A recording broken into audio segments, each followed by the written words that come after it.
Assalamualaikum warahmatullahi wabarakatuh. Perkenalkan, saya Ihsanul Arif, dosen di Akademi Farmasi Yarsi Pontianak. Pada video ini akan dijelaskan mengenai praktikum kimia farmasi 2 yang menjadi salah satu syarat dalam proses sertifikasi dosen tahun 2025. Selamat menyaksikan. Baik, pada video ini kita akan membahas tentang praktikum kimia farmasi 2. Mata kuliah ini dengan kode FA401P dengan jumlah SKS sebanyak 1 SKS ditempatkan pada semester 4. Dosen pengampunya ada Bapak Erwan Kunyanto Epam APT dan saya sebagai dosen kedua.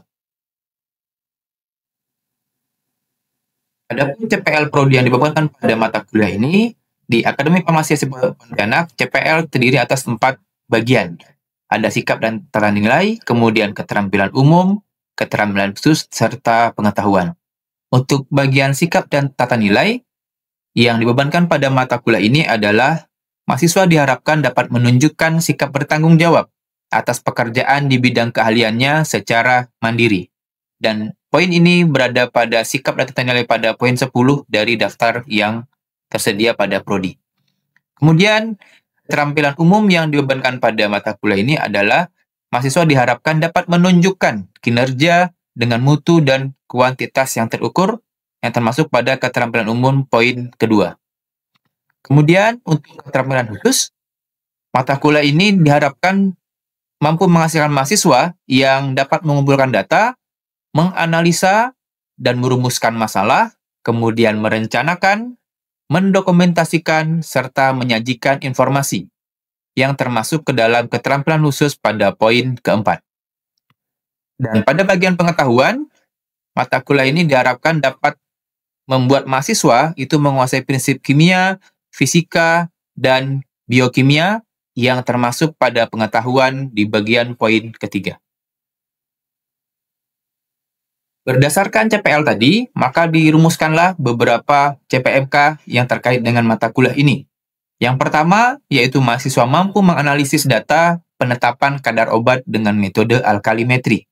Kemudian yang kedua, mahasiswa mampu menganalisis data penetapan kadar obat dengan metode asidimetri. Kemudian yang ketiga, mahasiswa mampu menganalisis data penetapan kadar obat dengan metode argentometri. Serta yang keempat, mahasiswa mampu menganalisis data penetapan kadar obat dengan metode spektrofotometri. Dan yang akan ditampilkan pada video pada pembelajaran ini adalah terkait dengan CPMK pertama, yaitu mahasiswa mampu menganalisis data penetapan kadar obat dengan metode alkalimetri, khususnya pada sampel tablet aspirin. Nah, kemampuan yang diharapkan dari mata kuliah ini, khususnya pada pertemuan hari ini adalah, yang pertama, mahasiswa dapat dalam mempraktikkan penetapan kadar aspirin dalam tablet dengan metode alkalimetri.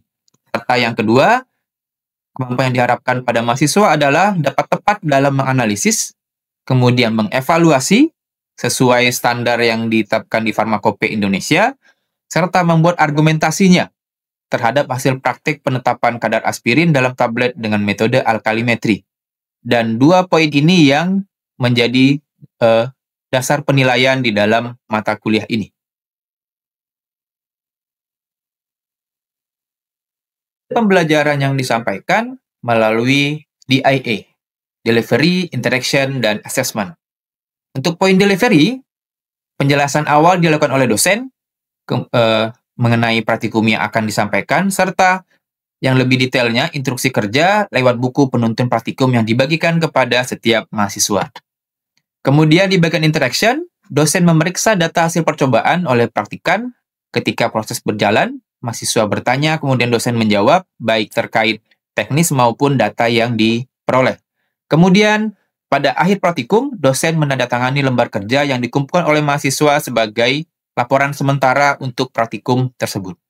Sebagai bagian asesmen, penilaian dilakukan terhadap keaktifan praktikan ketika melaksanakan praktikum, serta penilaian pada laporan akhir praktikum yang dikumpulkan pada pekan setelahnya.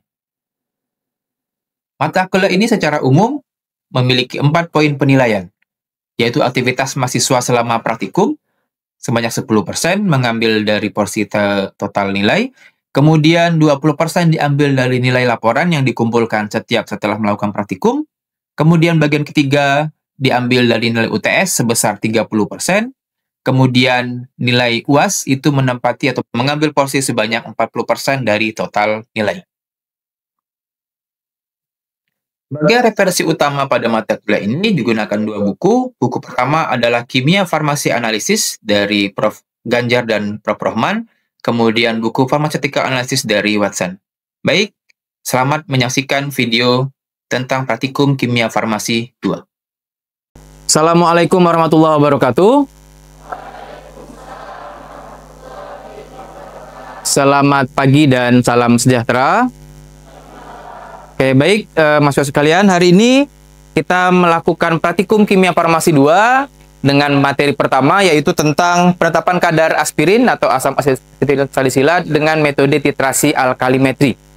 Jadi, sebagaimana sudah dijelaskan di penuntun, hari ini kalian melakukan dua jenis percobaan. Yang pertama adalah pembakuan larutan standar NaOH, kemudian yang kedua adalah melakukan penetapan kadar tablet aspirin yang dalam hal ini menggunakan tablet aspilet. Di penuntun itu disebutkan bahwa yang ditimbang adalah sebanyak 50 mg sampel aspirin. Nah, nanti kalian cek di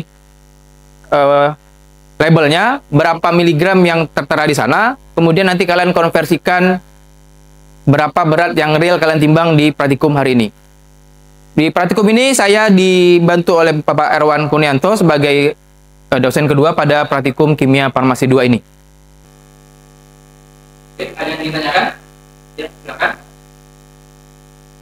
Izin bertanya, Pak. Untuk jumlah sampel yang ditimbang dan dilarutkannya berapa? Untuk terkait dengan berat yang ditimbang, kita di label tertulis beratnya 80 mg. Sementara yang kita perlukan adalah sebanyak 50 mg. Ya, kalian perlu juga menimbang berapa berat real total dari tablet itu. Misalnya beratnya adalah 110 mg dengan derajat 43. Maka berat yang kalian taruhkan dalam sampel itu sebagai sampel itu yang ditimbang adalah 50 mg dibanding 80 mg dikali 110 mg. Karena ini adalah hasilnya sebanyak 76 mg. Maka berat yang kemudian kalian akan ya.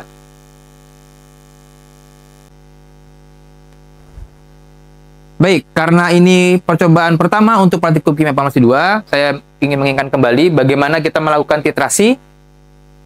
Dimulai pertama adalah kalian memastikan buret yang digunakan ini bersih, dalam keadaan bersih, dan kerannya tidak sumbat atau ada kotoran di kerannya. Setelah itu kalian pasang di dalam, dijepitkan di dalam klem ini, pastikan juga dia lurus, baik kanan kiri maupun depan belakangnya. Diposisikan jangan terlalu rendah atau terlalu tinggi. Kemudian kalian isikan larutan standar yang akan kita gunakan hari ini, berarti adalah NaOH 0,1 N ke dalam buretnya. Diisikan larutan tersebut dan ketika mengisi pastikan kerannya dalam keadaan menutup, berarti dalam keadaan melintang. Dituang larutan standarnya sampai ke garis 0. Dan memastikan dia di garis 0 itu adalah bagian cekungan atau meniskus bawahnya, karena NaOH larutannya tidak berwarna atau bening. Setelah sampai garis 0, kemudian kalian mengambil sampel kalau pada penetapan kadar atau baku primer pada pembakuan menggunakan pipet volume 10 mili dengan bantuan ball pipet. Ball pipet ini bisa digunakan ketika dalam keadaan kempes seperti ini. Jika kalian mendapatkannya dalam keadaan kembung, maka kalian harus mengempeskannya dengan cara memencet tombol A yang di atas dan berbarengan menekan bolanya sampai dia kempes. Kemudian dipasang kepada pipet volume. Yang dipasang adalah bagian yang ada simpang 3-nya. Kemudian dipasang, jangan terlalu dalam, karena kalau bola yang di sini terdorong maka menjadi tidak berfungsi ball pipetnya. Yang penting dia menempel saja. Kemudian kalian ambil larutan baku primer untuk pembakuan atau sampel ketika penetapan kadar, disedot dengan cara memencet tombol S yang ada di ball pipet ini. Dipencet, nanti larutannya akan naik. Kapan kalian hentikan? Ketika larutannya sudah mencapai garis yang ada di pipet volume ini. Ketika sudah sampai di garis ini, dilepaskan S-nya. Kalau ternyata kelebihan, kalian keluarkan, kalian turunkan lagi dengan memencet tombol E. Itu jadi S itu untuk menyedot, E itu untuk mengeluarkan larutan dari ball pipet. Kalau sudah pas di garis yang ada di pipet volume, juga sama, meniskus bawahnya, cekukan bawahnya. Kemudian kalian masukkan ke dalam Erlenmeyer. Masukkan ke dalam Erlenmeyer semuanya dengan cara memencet tombol E. Setelah itu, kemudian kalian lakukan titrasi. Titrasi itu intinya adalah mengeluarkan larutan baku standar yang ada di buret, kita reaksikan dengan yang ada di dalam Erlenmeyer. Jadi, taruh Erlenmeyer yang di bawah buret, posisikan buretnya tidak terlalu tinggi atau terlalu rendah. Kemudian bagi yang mengandalkan tangan kanan yang bukan kidal, memegang Erlenmeyer dengan tangan kanan di bagian lehernya. Bagian leher seperti ini, kemudian mengatur keran buret dengan tangan kiri dengan posisi seperti ini. Jangan dibalik, karena cara standar untuk titrasi adalah tangan kanan bagi yang tidak kidal, tangan kanan memegang Erlenmeyer, tangan kiri mengatur keran buret. Kalian buka pelan-pelan keran buretnya dengan membuat dia menjadi lurus, tapi jangan langsung mendadak. Kalian keluarkan larutan di dalam buret sehingga dia menetes seperti infus, jadi kurang lebih 1 tetes per detik. Jadi dalam titrasi itu tidak boleh terlalu kencang aliran larutan standarnya. Jadi kalian buka pelan-pelan, diatur pelan-pelan sampai dia menetes per detik. Kemudian sambil mengeluarkan larutan di buret, kalian mengaduk Erlenmeyernya dengan cara digoyangkan seperti ini. Jadi sambil tangan kiri tetap menjaga di keran, kemudian Erlenmeyer diaduk sampai tercapai titik akhir titrasi. Nah, untuk alkalimetri yang kita lakukan hari ini, itu sampai terbentuk warna merah muda. Begitu warna merah muda, kalian tutup kerannya dengan cara mengembalikannya ke posisi melintang atau horizontal, kemudian kalian baca volume yang ada di buret. Bisa dipahami? Oke, baik. Kalau dipahami, kita bisa langsung melakukan praktikumnya. Silakan dikerjakan.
Cool.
Baik, tadi kita sudah melakukan titrasi penentuan kadar tablet aspirin dengan menggunakan metode alkalimetri yang juga didahului dengan pembakuan larutan baku NaOH-nya.